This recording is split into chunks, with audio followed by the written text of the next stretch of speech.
കുഞ്ഞു കൈകൾ നട്ട ഞാറുകൾ കതിരിട്ടു. നെൽകൃഷിയിൽ വിജയം നേടി Thrissur Marathamkode government higher secondary സ്കൂളിലെ വിദ്യാർത്ഥികൾ. 100% വിളവ് ലഭിച്ച നെൽകൃഷി ഇപ്പോൾ കൊയ്തെടുക്കുകയാണ് കുരുന്നുകൾ. താഴ്ത്തിക്കൊയ്യടി താളത്തിൽ കൊയ്യടി ചുറു ചുറുക്കുള്ള ശൃംഗാരി മുറുക്കി ചോപ്പിച്ച കിളുന്ത ചുണ്ടില് പാട്ടു. വിത്തെറിഞ്ഞ് ഞാറു മുളപ്പിച്ചതും ചേറ്റിലിറങ്ങി ഞാറു നട്ടതും കളപറിച്ചതും വളമിട്ട് പരിപാലിച്ചതും വിദ്യാർത്ഥികൾ തന്നെ. 100% വിളവ് ലഭിച്ച നെൽകൃഷി ഇപ്പോൾ കൊയ്തെടുക്കുകയാണ് കുരുന്നുകൾ. മരത്തംകോട് ഗവൺമെന്റ് ഹയർ സെക്കൻഡറി സ്കൂളിലെ NSS യൂണിറ്റ് നേതൃത്വത്തിൽ 50 വിദ്യാർത്ഥികളാണ് കൃഷി ചെയ്തത്. GHSS മരത്തംകോടിന്റെ NSS യൂണിറ്റിന്റെ ഭാഗമായിട്ട് ജൈവ നെൽകൃഷി എന്നുള്ള ഒരു പദ്ധതി ഞങ്ങൾ ആരംഭിച്ചു. ഞങ്ങൾക്ക് കുട്ടികൾക്ക് ആർക്കും തന്നെ കൃഷിയെപ്പറ്റി ഒന്നും അറിയണ്ടായിരുന്നില്ല. ഞങ്ങളുടെ ഉദ്ദേശം എന്താണെന്ന് വെച്ചാൽ കൃഷിയെപ്പറ്റി പഠിക്കുക, അവരുടെ ബുദ്ധിമുട്ടുകളും കാര്യങ്ങളൊക്കെ ഞങ്ങൾക്ക് മനസ്സിലാക്കിയെടുക്കാൻ പറ്റുക, അതൊക്കെയായിരുന്നു ഞങ്ങളുടെ ഉദ്ദേശം. NSS programme officer doctor NA വിനീതയുടേതാണ് ആശയം. അധ്യാപകരായ രേഷ്മ പടിക്കവളപ്പിലും ഡോക്ടർ TT അജിത്തും സഹായികളായി മുന്നോട്ട് വന്നപ്പോൾ നെൽകൃഷി യാഥാർത്ഥ്യമാവുകയായിരുന്നു.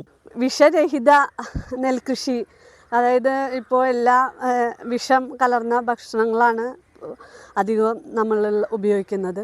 അപ്പോൾ നമുക്ക് വിഷമില്ലാത്ത ഭക്ഷണം ഉണ്ടാക്കിക്കൂടെ എന്ന ഒരു ഉദ്ദേശത്തിലാണ് ജൈവ നെൽകൃഷി ഞങ്ങൾ ആരംഭിച്ചത്. അപ്പോൾ ഞാൻ കുട്ടികളോട് പറഞ്ഞപ്പോൾ അവർക്കെല്ലാം നല്ല താല്പര്യം ഉണ്ടായിരുന്നു. അങ്ങനെ കൃഷി ആരംഭിച്ചു. എല്ലാം കുട്ടികളാണ് ചെയ്തത്. സ്കൂളിന്റെ പൂർവ്വ അധ്യാപകനും പാടശേഖര സമിതി കൺവീനറുമായ വിജയൻ കൊട്ടാരപ്പാട്ടാണ് കൃഷി ചെയ്യാൻ ഭൂമി നൽകിയത്. കടങ്ങോട് പഞ്ചായത്തിലെ മികച്ച കർഷകനായ പ്രിയൻ എയ്യാലാണ് വിത്ത് നൽകിയതും ജൈവ കൃഷിയുടെ പാഠങ്ങൾ വിദ്യാർത്ഥികൾക്ക് പകർന്നു നൽകിയതും. PTA, SMC, OSA കമ്മിറ്റികളുടെ പ്രോത്സാഹനവും കുട്ടികൾക്കുണ്ട്. കഴിഞ്ഞ ഒക്ടോബർ 5 നടന്ന ഞാറുനടിയിൽ ആലത്തൂർ MP K രാധാകൃഷ്ണൻ ഉദ്ഘാടനം ചെയ്തു. കൊയ്തെടുക്കുന്ന നെല്ല് അരിയാക്കി മരത്തംകോട് മഹിമ ജൈവ മട്ടേരി എന്ന പേരിൽ പ്രദേശത്ത് തന്നെ വിൽപ്പന നടത്തുവാനാണ് സ്കൂളിന്റെ തീരുമാനം. ഇതിനാവശ്യമായ തുണിസഞ്ചികളും വിദ്യാർത്ഥികൾ തയ്യാറാക്കിയിട്ടുണ്ട്. അരി വിറ്റ് ലഭിക്കുന്ന പണം ജീവകാരുണ്യ പ്രവർത്തനങ്ങൾക്ക് വിനിയോഗിക്കുമെന്ന് പ്രിൻസിപ്പൽ V സ്മിത പറഞ്ഞു. 24 തൃശൂർ. ഈ സ്കൂളുകളിലൊക്കെ ഇങ്ങനെ പച്ചക്കറി കൃഷിയൊക്കെ ധാരാളം നമ്മൾ കേട്ടിട്ടുണ്ടല്ലേ, നല്ല കാര്യമാണ്.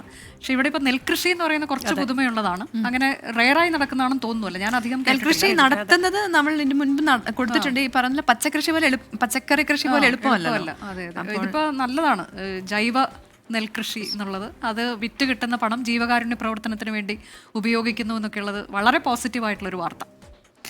അതെ, തീർച്ചയായിട്ടും സ്കൂളുകൾ ഇതുപോലത്തെ ആ ഒരു ഇനീഷ്യേറ്റീവ് ഒക്കെ പ്രോഗ്രാമിന്റെ ഭാഗമായിട്ടാണ്. അതെ, അങ്ങനത്തെയുള്ള ഇനീഷ്യേറ്റീവ് ഒക്കെ എടുക്കട്ടെ. അങ്ങനെ കൂടുതൽ കുട്ടികൾ ഈ കൃഷിയെക്കുറിച്ചൊക്കെ അറിയട്ടെ എന്നാണ് നമുക്കും പറയാനുള്ളത്.